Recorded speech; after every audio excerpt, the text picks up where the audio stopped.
My name is Brianna Williams and I'm 29. If you'd asked me a year ago what my 30s would look like, I would have told you a neat bullet point future: buy a small place with a crooked lemon tree in the yard, adopt an old dog plan, a quietly extravagant road trip where the playlist is better than the scenery. I would have said those things confidently because I believed in us, in me and Harold Patterson, the man I'd shared 6 years with and a bed for 4. And then he started saying it. I love you, but I'm not happy. The first time we were scrolling engagement rings on my laptop, my savings folder opened like a held breath. He leaned away from the screen, pinched the bridge of his nose, and let the sentence fall between us like a glass we both refused to catch. I thought it was a bad day at work. I offered tea. I made soup. He kissed my forehead and said I was sweet. We didn't pick a ring. It didn't stop. Every time our future appeared, rent renewals, a friend's wedding, a Zillow tab. I shouldn't have opened at midnight. Harold would repeat it with microscopic variations. The words were the same. The effect was different. A cold draft under a door you forgot was there. I tried solutions like a person assembling furniture without the instructions. Couples therapy. He went twice, said the therapist was a little too focused on the past. Date nights. Less phone time. More phone time. Space. No space. I learned there are infinite ways to apologize for storms you didn't summon. 3 weeks ago, the thing with a name finally got a name. His phone buzzed in the bathroom while he was in the shower. I wasn't snooping. I was folding laundry. The notification floated up clinical and cheerful Venmo Kayla C. for last night, worth every penny as always. It read like a smirk. I stared until the letters blurred and the tile pattern under my feet stopped being a floor and became a net. I know what you're thinking. Boundaries. Privacy. Trust. I know because I chanted those words like beads on a string while I opened Venmo anyway. His feed was public. Kayla C. was a recurring guest star, tipping in emojis and euphemisms, always late at night. You're amazing. Can't wait for next time. Thanks for everything. My mouth tasted like pennies.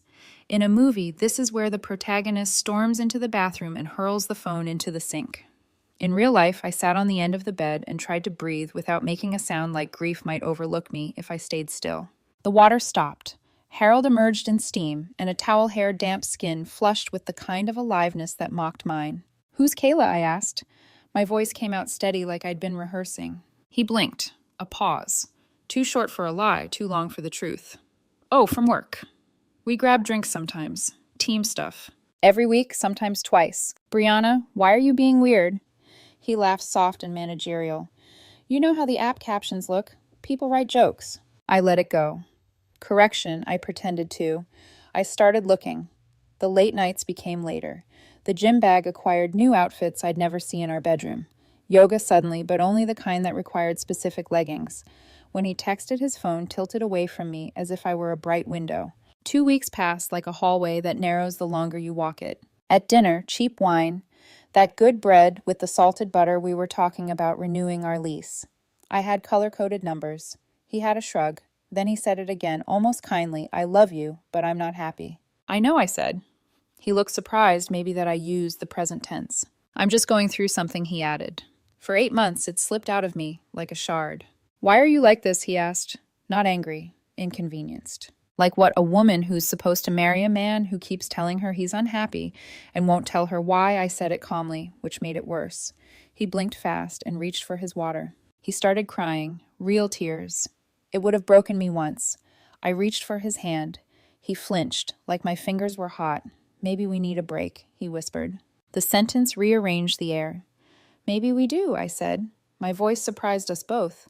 Life's too short to be unhappy. He froze the way people do when they realize you've stepped off the script. Wait, Brianna, that's not what We've been talking, I said, for months. I'll start looking for a place tomorrow. 4 days later, my half of the closet was empty. My books in boxes, a copy of our lease in my bag, with my name neatly removed. Harold texted constantly. You misunderstood. It wasn't like that. Can we talk? I love you. Please come home. The words looked like him, but didn't sound like him in my head anymore. Here's the part where the camera should pull back and show you the bigger thing. You missed the shadow moving at the edge of the frame. Kayla isn't from work. She's Harold's personal trainer. The one he pays for specialized sessions because the gym is too crowded. I know because Kayla's boyfriend, a stranger until yesterday, found my Instagram through Harold's photos and sent me everything: screenshots, messages, photos, proof that the captions were the tip of a much more expensive iceberg. Turns out Kayla has multiple clients who all think they're the special exception. I forwarded the screenshots to Harold. Not a fight, not a threat, just the truth gathered plainly and sent back where it belonged. "This isn't what it looks like," he replied. I laughed. I didn't mean to. It just burst out a sound with edges. "I didn't sleep with her," he wrote. "It was flirting. I was confused. You were pressuring me about the future." "There is a video, Harold. Not a rumor, not a jealous dream. A video." "You don't understand," he typed. "I'm trying to figure out what I want." Well, I wrote back, "Now you can figure it out with Kayla, if she has time between sessions." He called 37 times that night. On the 38th, I blocked him. I wish the story ended here, the clean cut, the courageous walk away. But cuts don't stay clean when people bleed money and pride. We'd been living together for years. Shared bills, a joint card for emergencies, the kind of tangle that lets love be efficient and later lets grief be expensive. I slept on my sister's couch and stared at the ceiling fan while the apartment we'd chosen together kept spinning without me. Somewhere in the middle of the night, a thought arrived, small and insistent: check everything.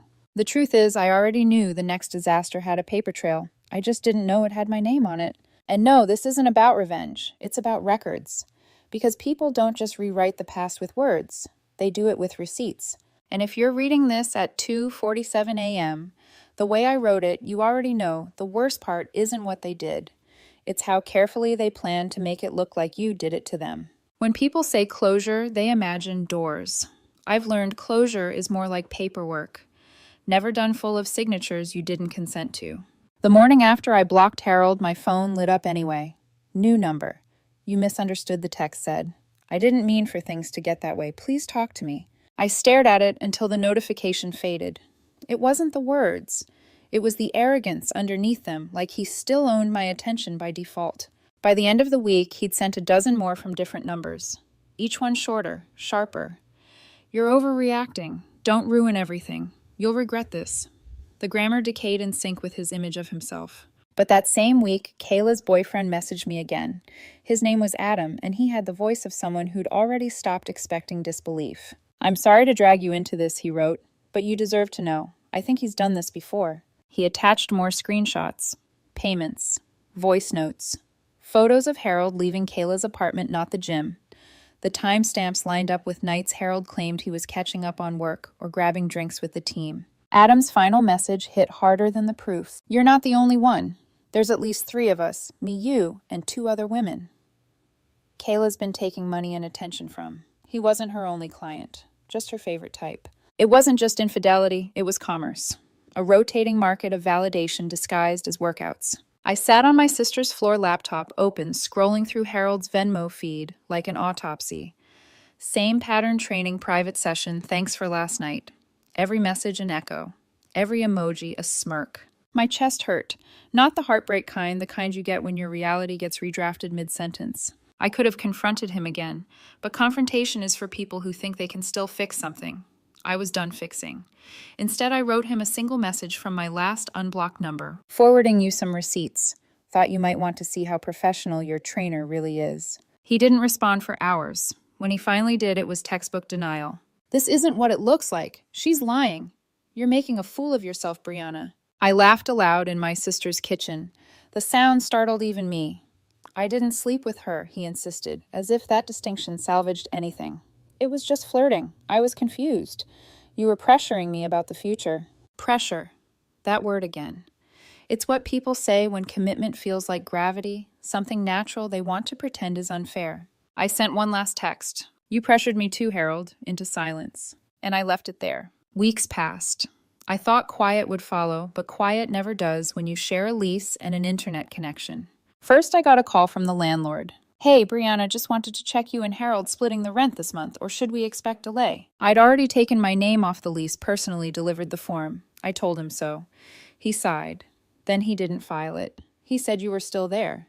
My pulse quickened. Harold was keeping me on record as if I hadn't left, as if the apartment still tied me down by paper. Then the group chats started. Mutual friends asking questions that sounded rehearsed. "Did you really cheat on him first?" He said you took money from his account before leaving. We just want your side. My side, he'd already written it. He told everyone I'd abandoned him without reason, that I was controlling, that I manipulated finances to trap him. He flipped every truth inside out and handed it to the audience. And I stayed silent, because people expect noise from guilt, and I refused to perform that. But karma doesn't need my commentary. It writes its own posts. 3 days later, Adam's girlfriend, Kayla's other client, went public.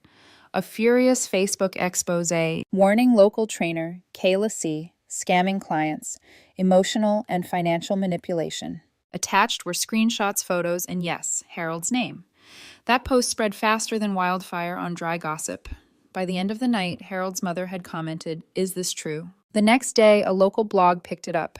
Unlicensed trainer exploits clients for money and affection. By the afternoon, Harold's office HR called me. They'd seen the story. He'd been suspended. The optics were bad, they said. I almost felt sorry for him. Almost. That night, my phone rang. Unknown number. I shouldn't have answered. Brianna. His voice hoarse. You happy now? You ruined me. I didn't post it, I said quietly. You did that yourself. Don't pretend to be innocent. Then stop pretending to be the victim. Silence. A soft exhale. Then before hanging up, he muttered something that froze the air. You don't get to walk away from 6 years. You'll see. It was the first time he sounded sober in weeks, and it terrified me more than all the yelling combined. I hung up and blocked that number too. For a second I stood there, phone still in my hand, realizing that what scared me wasn't his threat, it was how certain he sounded. Because Harold didn't bluff, he planned. And the thing about people who plan, they don't stop at heartbreak.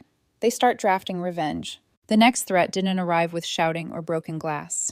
It came in the form of a fraud alert. Suspicious activity detected, the message read from my credit card company.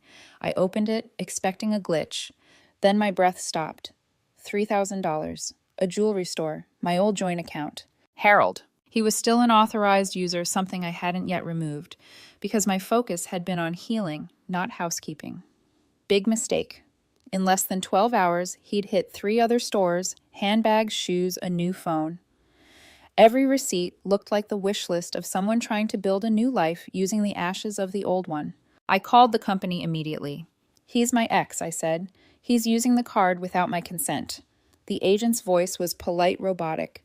Since he's an authorized user, it's not technically fraud. You're liable for the charges. I laughed, a brittle sound that cracked midair. You're telling me I'm paying for my ex-boyfriend's shopping spree? I'm sorry, ma'am. Legally, yes. When I hung up, my reflection stared back from the black screen. I looked like someone halfway between fury and disbelief. That night, my phone rang again. Cody, a mutual friend. His voice was uneasy. Brianna, I don't know what's going on between you and Harold, but he's saying some serious stuff. What stuff? He said you drained 50 grand from his inheritance. That you stole it before leaving. My pulse roared in my ears. 50 grand. He doesn't even have 50 grand. He's showing people screenshots of an account. Send me one. When I opened the screenshot, I recognized the account design immediately, our joint bank's interface. But it wasn't ours. The numbers, dates, all fake. Sloppily fake. He'd taken an old statement and edited it. He was crafting a new story. I called Jessica, my lawyer friend. She answered on the first ring. I told her everything, the credit card, the rumor, the doctored screenshots. She was quiet for a moment, then said, He's building a narrative, Brianna. Financial abuse. Emotional manipulation. He'll make himself the victim. Probably prepping for a civil claim or a defamation suit to intimidate you. For money that doesn't exist, doesn't matter. It's about perception. He just needs enough people to believe it did. Then what do? I asked. You document everything, every transaction, every text, every email, right now. I spent the next 48 hours with coffee eye bags and spreadsheets, bank statements, Venmo logs, screenshots, old texts. I found things I'd missed, the $1 $200 transfer to Crystal S. 2 years ago with the message, "Thanks, babe." Cash withdrawals every Friday night during his supposed book club. A hidden savings account with $15,000 in it, registered solely under his name. He had money. He just wanted to make it look like I took it. Then came the discovery that turned my stomach cold. Among the statements, I found insurance records from his father's life policy. Payments to Kayla's fitness company dated a full year back. Not 8 months, not recent a year. He'd been seeing her long before the "I love you, but I'm not happy" began. The unhappiness was never a feeling. It was a setup. I forwarded every document to Jessica. She called after reading them, and the sound of her voice told me she'd already pieced together the bigger picture. "Brianna, he's been scripting this for months," she said. Every fight, every phrase, he was creating a paper trail. "But he's sloppy. Keep all of it. We'll use it." It was comforting, but also horrifying to realize your entire relationship had been pre-production for a crime drama you didn't audition for. Meanwhile, Harold was busy online. Posts about surviving financial abuse, about starting over with nothing. He even launched a GoFundMe with a teary selfie captioned, "Rebuilding," after years of manipulation. I almost admired the consistency. He knew how to play a narrative. The comments were predictable. "You're so brave. Men get abused too. Stay strong, King." He raised $700 before someone reported it for fraud. Kayla had gone silent, vanished from socials. Harold, though, doubled down. Then one night, while scrolling through old texts for evidence, I noticed something strange. A name that kept reappearing months before Kayla ever existed: Marissa. Marissa, as in his ex from college, the one who'd broken his heart and taught him trust issues. In those old messages, he wasn't grieving her. He was talking to her. The phrases were intimate, urgent. "Once I'm free, we can finally start fresh." He's getting suspicious. Just a little longer. It hit me like vertigo. Kayla wasn't the beginning. She was cover fire. I thought about calling Jessica, but it was midnight. Instead, I stared at my ceiling, one thought looping like static. If Harold was this careful in building a fake story, what happens when he realizes he's losing control of the real one? Because people like him don't collapse, they escalate. And the next person to call me wouldn't be a friend. It would be his mother. When Mrs. Patterson called, her voice trembled the way porcelain sounds right before it shatters. "Brianna, we need to talk, in person." For 6 years, she'd been like a second mother to me, the kind who remembered your coffee order, who texted after interviews just to say, "You've got this." So when she said in person, I knew something irreversible was coming. We met at a small cafe downtown. The air smelled of burnt espresso and panic. She looked smaller somehow, eyes rimmed red, a trembling hand clutching an envelope. "Harold's not well," she began, voice barely above a whisper. I stayed silent. She pushed the envelope across the table. "Open it." Inside, printed screenshots, texts between Harold and Marissa. Dated a year and a half ago. Marissa: "I can't keep doing this. She's getting suspicious." Harold: "Just a little longer, baby. Once we have the money from my breakup, we'll start over." Marissa: "What if she finds out about the account, Harold?" "She won't. I'm too careful." I read the lines twice, 3 times. My fingers went numb. The separate savings account, the inheritance money he accused me of stealing, wasn't for us. It was his and Marissa's escape fund. I looked up. "How did you get this?" Her eyes glistened. "He left his old laptop at my house. I was going to donate it. I found everything." "Why are you showing me this?" I asked. She swallowed hard. "Because she's my son. But what he's doing is wrong. And I won't let him destroy you just because he can't own his choices." The words carried a grief heavier than any apology. "There's more," she added, sliding a second envelope toward me.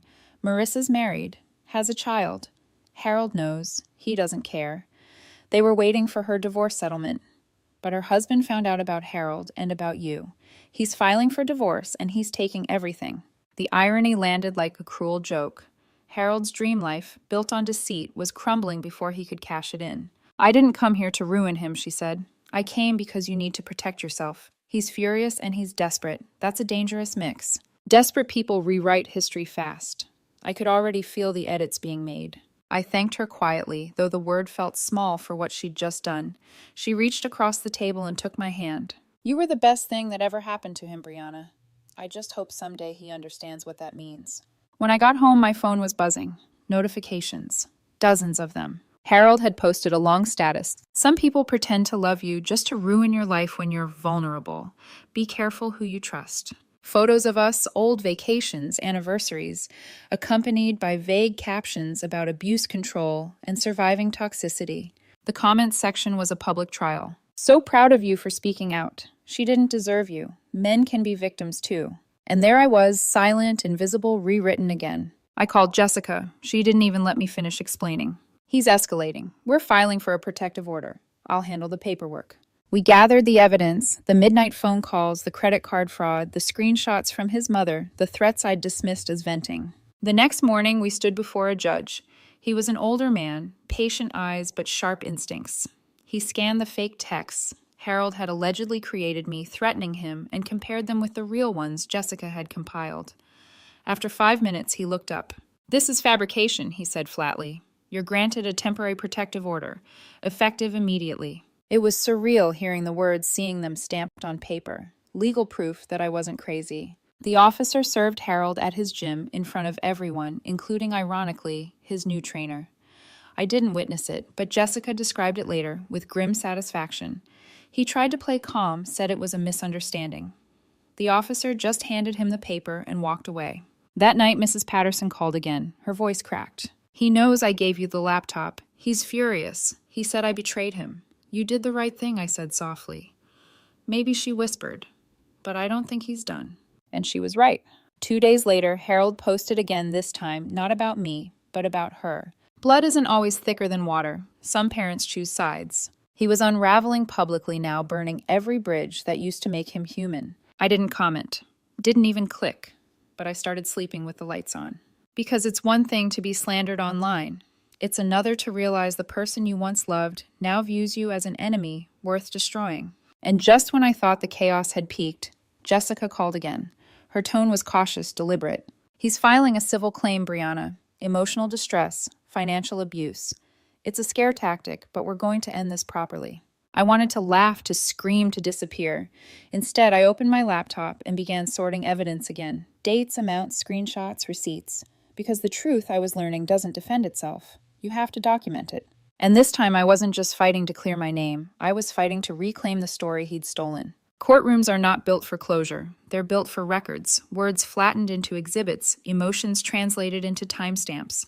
When I walked into that room, my hands were shaking, but not from fear, from fury held too long.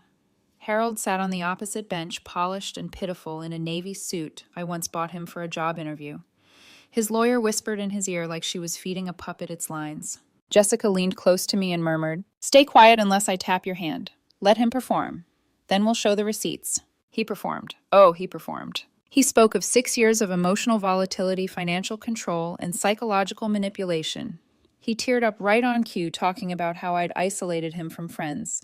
His lawyer held up screenshots, the fake ones, and read fabricated texts aloud in that calm, righteous tone lawyers practice in mirrors. Each word landed like acid on my tongue. I wanted to scream, but Jessica's hand tapped mine once lightly. Wait.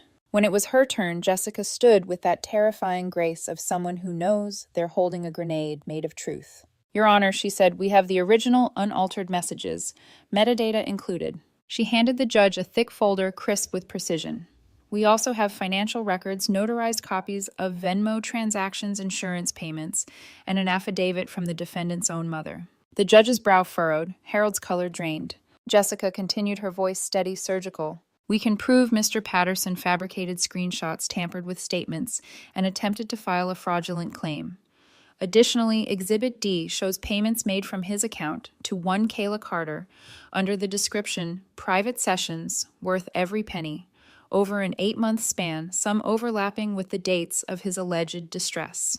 Gasps rippled through the courtroom. Harold stared straight ahead, expression locked, jaw twitching. Jessica laid the final blow gently. "Finally, Your Honor.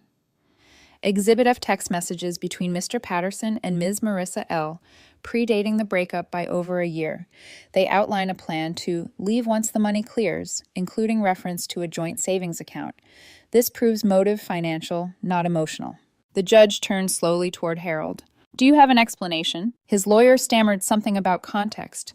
Harold opened his mouth closed. It opened it again. Nothing came out. The judge's gavel sounded like thunder. "Case dismissed. Any further action of this nature will be considered malicious prosecution." And just like that, months of gaslighting, threats, and legal letters collapsed into silence. I thought I'd feel triumphant. Instead, I just felt tired. Jessica squeezed my shoulder. "It's over, Brianna." I nodded. But deep down, I knew people like Harold don't stop when they lose. They pivot. 2 weeks later, the pivot arrived. Harold's ex-lover's husband, Marissa's spouse, filed for divorce.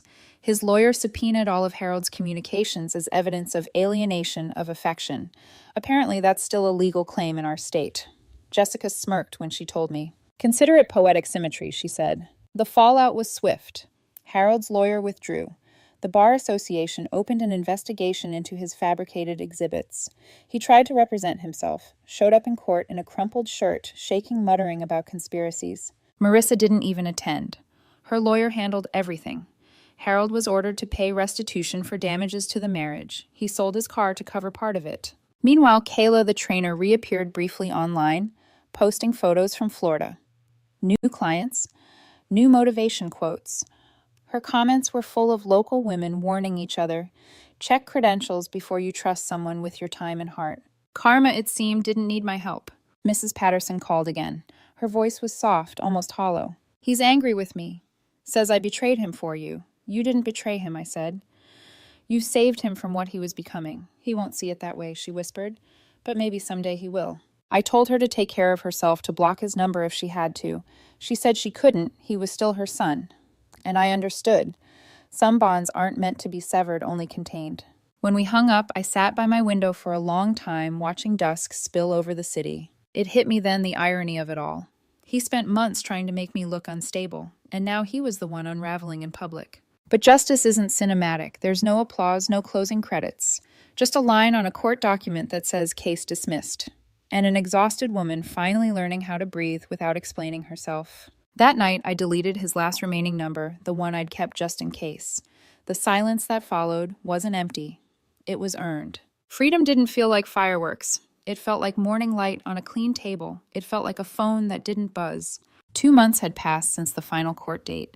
I'd moved into a small apartment top floor. Soft yellow walls.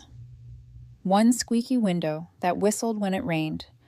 Every corner smelled faintly of paint and relief. I'd started therapy, not because I was broken, but because I finally understood how quietly damage roots itself.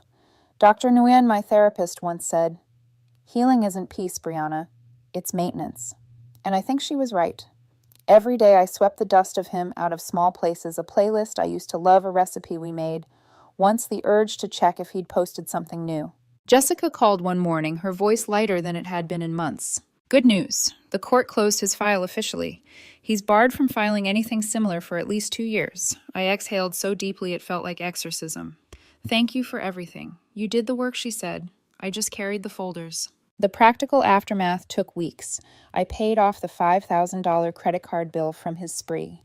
Mrs. Patterson insisted on reimbursing me in cash, quietly sliding an envelope across my doorstep with a note, "For peace of mind, from a mother who owes you both apology and closure." I cried, holding that note, because it wasn't just money.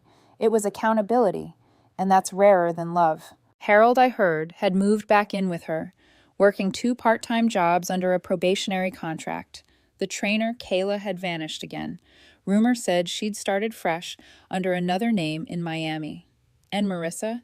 Her husband's divorce went through. She got the house full custody and a settlement large enough to rebuild. Every player got what they'd sown. Meanwhile, I began rebuilding something smaller but sturdier myself. I found a new job in a design firm.